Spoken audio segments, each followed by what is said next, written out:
Добрый день, уважаемые коллеги, дамы и господа. Сегодня мы собрались в пресс-центре Международного информационного агентства «Спутник», и мы поговорим о крепнущем союзе и братстве народов России, Абхазии и Южной Осетии.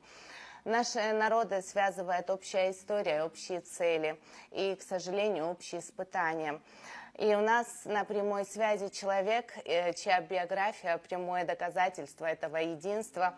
Командир батальона «Пятнашка», герой ДНР Ахра Русланович Авицба. Здравствуйте. Приветствую, приветствую. Ахра Русланович, давайте поговорим об отношениях между нашими народами. Это не просто политический союз. На ваш взгляд, что является самым главным фундаментом этого братства между абхазами, осетинами и русскими? Ну, общая историко-культурное наследие, это понятно само собой. Наверное, восприятие отношения к жизни, что фундаментом всего является семейные ценности в первую очередь.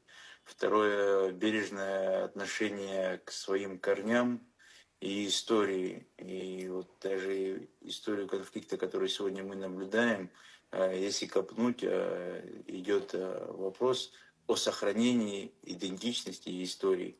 Поэтому, я думаю, чисто три сердца, одна душа, мировоззрение общее, хотя и культуры, традиции, можно найти пропасть между ними, да, но старт и окончание будут одинаковы. Для чего делается? Просто выбраны разные дороги, да. Поэтому отмечание там каких-то праздников, еще что-то, да, у народности оно по-своему куется. Но момент в том, что у нас все эти праздники идентичны, мы с душой друг друга поздравляем. И самый основной, наверное, показатель, когда один народ живет в составе другого, и он эту традицию перенимает и празднует вместе с ними. Поэтому не вызывает отторжения. Я помню, когда в Сочи я находился, рос, и когда осетины праздновали Джоргуба, это не только я к ним присоединялся, а весь город. И это что означает, что они это принимают, для них это не чуждо. Много народов населяют нашу матушку Россию, а непосредственно город Сочи, где я вырос, но не ко всем праздникам с трепетом и теплом друг к другу все относились. Поэтому здесь, скорее всего, где-то общий корень, и вот, наверное, то, что традиции, они друг другу начинают как бы с уважением проявляться. Давайте тогда перейдем от истории к современности. Это единство не раз подтверждалось исторически. Считаете ли вы, что в сегодняшних текущих геополитических условиях эта связь проходит новую проверку на прочность и выходит на иной, более качественный уровень? Да, мы юридически молодые государства, хотя древние народы, и для нас это тоже было само собой испытанием. Мы государства, которые не постеснялись, не побоялись того, что мы на юридическом поле молодые, а громко заявили о том, что мы все-таки поддерживаем все, что происходит. Мало того, что поддерживаем, мы присоединяемся. И многие союзники, которые союзники России, имеется в виду, они руками и ртами связаны, они не могут в открытую заявить. А мы благодарные народы, которые не просто сказали о том, что мы поддерживаем, мы и с собой еще взяли и начали формировать отряды, заходить, проливать свою кровь, доказывая, что мы помним, как все происходило, помним ту поддержку, и мы хотим будущим поколениям показать, что когда будут подходить к памятникам Победы, что там вписаны имена наших народов, не просто были или мимо проходили, а тем, что складывали свои жизни в благо общей цели. Ваше командование интернациональным батальоном «Пятнашка» – это идеальная модель вот такого единства, о котором мы говорим. Что объединяло в окопах абхазов, осетин, русских, другие национальности? Ну, с осетинами у нас отдельное восприятие друг друга, потому что у нас есть братские народы, которые мы по крови, братья. Это абазины, адыги, да, но мы их называем адыга, абаза, там другие народы, там русские, аурус. А вот осетинов и самих себя в самоназвании мы себя называем апсу, а осетинов упсуа. Вот мы даже в определении национального и принадлежности мы даже вот сблизили, да, по крови может много различий, но за счет того, что истории и мы соприкасались плотно, понамешано у нас очень много и культура, и наши этносы, которые верили в эпос определенный, да, там Сатана и Гуаща, она и в осетинском эпосе, и в абхазском эпосе не последнюю роль имеет, как принадлежности к народу. Поэтому мы были и так, нам в одном окопе быть плечом к плечу, это как брат с братом, там прикидка не нужна. И не надо как бы пытаться что-то там, какой-то быть совместный наладить, потому что у нас все почти идентично. Мы все любим природу и любим вкусно поесть, и кухня у нас почти схожая, все на мясе. Поэтому проблем с этим не возникало. Проблемы мы думали, что будут возникать конфессиональные, когда там, мусульмане, там, буддисты, православные в одном окопе сидят, и ты же не можешь как бы определяться там с каким-то вкусовыми предпочтениями. Поэтому мы изначально это все искоренили и предпочли просто брать говяжью тушенку там, или нам наши товарищи, охотники, которые охотятся, но они там лося убьют, они столько его не съедят, поэтому они тушенку заготавливают, нам отправляют. Поэтому мы как бы ушли от всех таких моментов, чтобы даже не создавать, чтобы человек, накрывая стол, не задумывался, что вокруг него может быть человек, который не сможет это съесть. Поэтому мы вот тут адаптировали сразу это на своем уровне, не спуская там в окопы. Поэтому в окопах проблемы, как быть с друг другом и на каком языке говорить, нету, потому что к нам начали присоединяться дальние страны, там Япония, Корея, там Латинская Америка, и с ними находим общий язык. И, конечно, за счет того, что их имена запоминать тяжелее, мы как бы начинаем там Андрюша, там, Петя, Ваня, и они это принимают, и для них они кажется, даже когда на рацию выходят, они называют там свои эти позывные, которые мы им налепили. Спасибо. Среди добровольцев, ну, как мы уже об этом сказали, много выходцев из Осетии, из Южной Осетии. Как бы вы охарактеризовали их вклад и можете рассказать про какую-нибудь историю, которая лично для вас символизирует осетинский характер и преданность общему делу? Не, ну момент в том, что характер осетинов и спрашивают у меня абхаза за счет того, что я живой благодаря осетинам. Поэтому тут Мамай, который не отходил от меня, Олег Мамиев, герой Донецкой Народной Республики, на операционном столе был поток большой, и врачи просто забыли закрыть катетер, и он увидел мои конвульсии, поднял просто, не увидел, что с меня вытекает кровь, он это закрыл.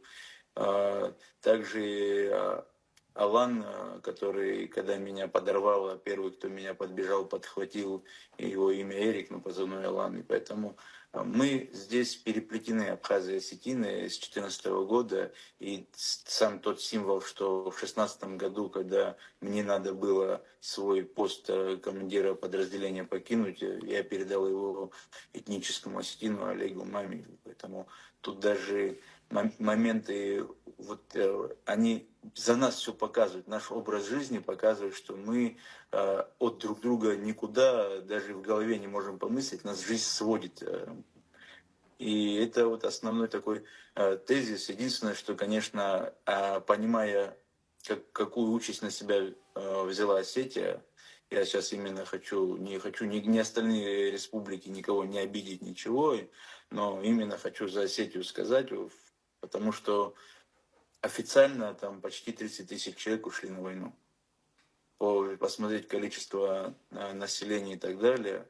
это очень огромное, что в Великую Отечественную войну они сделали огромнейший вклад, что так я понимаю, да, это исторически, культурное их наследие, быть всегда воинами и так далее, но маме, которая отправляет сына на войну, это она может объяснить своим внукам со временем. На данный момент она переживает, и ей это сердце разрывает, поэтому я понимаю, что переживает республика, но одно хочу сказать, это ваше историческое наследие, и не стоит упрекать ваших сыновей, что они верны своей истории.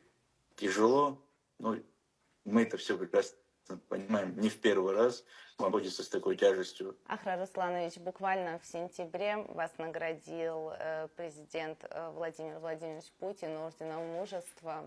Орден вам передавал Сергей Владимирович Кириенко. Мы вас поздравляем от души, очень порадовались за вас.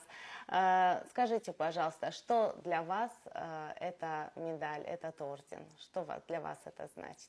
Для меня самое основное, что эти два человека знают, что народ Абхазии и Осетии принимает в этой войне непосредственное участие.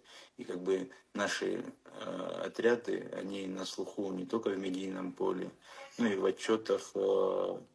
Поэтому мы понимаем, что любая награда, она наша коллективная, потому что у нас отряд не умеет воевать в одиночку. Мы воюем все плечом к плечу, поэтому это признание, скорее всего, заслуг моих ребят. Не индивидуального моего подвига, потому что дважды был ранен, и какие-то еще были последствия, да, но момент заключается в том, что у меня есть ваш соотечественник, который 7 раз ранен, который потерял руку, ногу, и продолжает быть командиром отряда и ведет за собой ребят. Поэтому для меня это вот признание их, заслуга их, не моя личная. Я не больше, чем кто-то отдал этой войне, это точно. И для меня просто гордость, что я являюсь их рупором. У меня столько золотых ребят и всех разных национальностей, которыми я горжусь как командир, которыми я горжусь как человек, что к ним прикоснулся. И я уверен, что и в обществе, откуда они вышли, ими гордятся, потому что такое правильное общество только могло воспитать таких ребят и передать уже со временем их ко мне.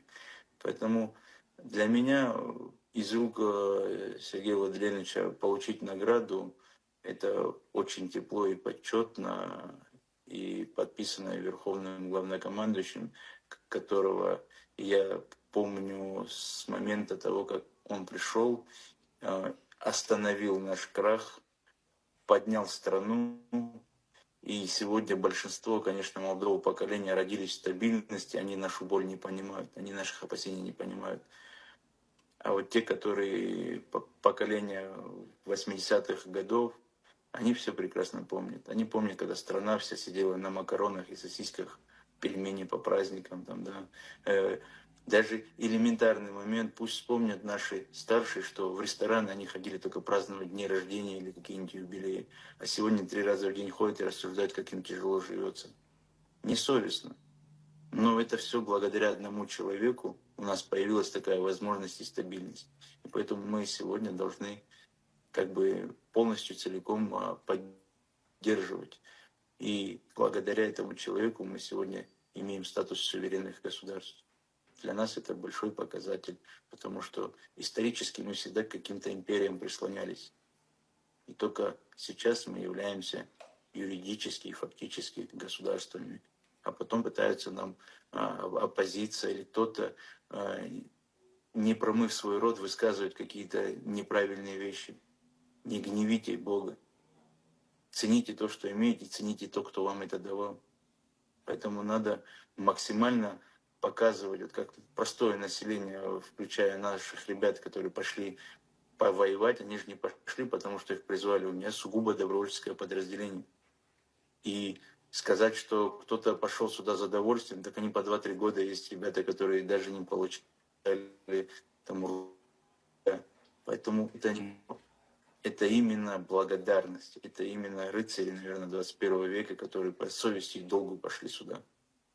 Спасибо. Спасибо за эти теплые слова. Я уверена, что вашим боевым товарищам очень будет приятно это все услышать, увидеть. И такой еще вопрос у меня, взгляд на будущее, ваш взгляд на будущее. Как, по-вашему, вот это ощущение братства передавать последующим поколениям, которые не прошли через общие войны, и что главное до них можно донести? Да, будущим поколениям, я думаю, мы передадим все правильно, потому что конфликты, которые были отечественными войнами 90-х годов у нас на родине, показали простую историю, что ребята, которыми мы и коматозно стоят, потому что были молодыми и шли к победе, и получив победу, они ее не передали. Они начали наслаждаться и тем самым чуть-чуть внесли дёготь в бочку того меда, который называется победа, гордость за них, гордость за всех, что они выстояли. Но мы искореним эту ситуацию, мы свою победу передадим. Мы не будем на ее волнах купаться, мы ее передадим сразу следующему поколению, вот правильно они воспитались. Чтобы не было, что я воевал, и мне должны. Будет другая история. Я ушел со станка на войну, я к станку вернулся или пошел отдыхать. Но никак не надо, что давайте меня почитайте. Нет. Войн в нашей истории хватало, и каждый раз почитать последних не стоит, надо почитать всех. Общее у нас историческое пространство, которыми мы гордимся. Мы же не забывали трагедии, которые в наших народах были и 100 лет назад, и больше. Так почему мы должны сейчас делать местечковые праздники? Не будут. Памятники, к которым мы будем с детьми приходить и объяснять, что когда ребенок спросит: папа, а где ты был, когда твоих братьев убивали, ты скажешь, что рядом стоял, посчастливилось выжить, и расскажешь им историю, приводя его в лицах, в именах, в героях тех сражений, и они передадут следующим поколениям. А когда папа занят на работе, чиновничая еще где-то, и когда спросит: папа, где ты был, когда воевал, где-то тоже рядом был, воду пил. И поэтому так не будем. Мы бережно отнесемся к тому, что имеем. Потому что у нас есть два примера. Великая Отечественная война, которой гордилась вся страна и все постсоветское пространство. И наша, когда мы гордимся войной, но забываем называть каких-то героев. Мы всегда вспоминаем тех героев, которых уже нету, потому что не успели их дискредитировать или втянуть в какие-то политические игры. Поэтому отнесемся бережно к той победе, которая нас впереди ждет. Да, и спасибо большое. И мой заключительный вопрос. На ваш взгляд, каковы перспективы дальнейшего укрепления единства между Россией, Южной Осетией и Абхазией?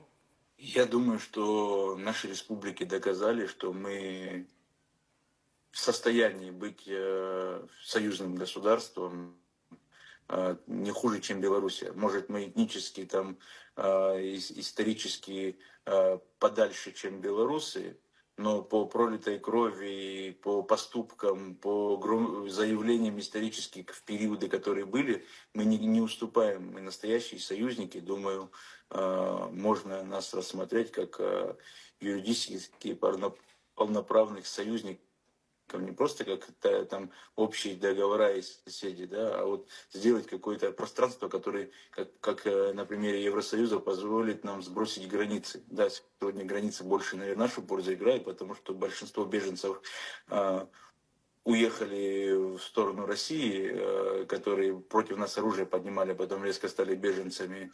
И у нас есть какие-то ряд опасений, да, но когда нас услышат и примут наши законы, что человек должен рассказать, он был в 90-е годы, а уже потом претендовали жить среди нас. И когда вот это все примут, я думаю, можно открыть границы. И я надеюсь, что в наш период я застану Осетию единой. Спасибо большое, Ахра Русланович, за такую теплую и содержательную беседу. Спасибо за согласие, что вы нашли время в вашем плотном графике. Мы все понимаем и более не будем вас задерживать. Мы вам желаем мира, процветания, здоровья и успехов. И хотим еще поздравить вас с праздником. Вчера был праздник День народного единства. К сожалению, мы вчера не смогли связаться с вами, хотя очень хотели, но Я был на молодежном форуме, это моя вина. но мы связались сегодня, и мы очень этому рады. Спасибо вам еще раз большое. Коллеги, вам тоже спасибо. Всем удачи и до новых встреч. Спасибо.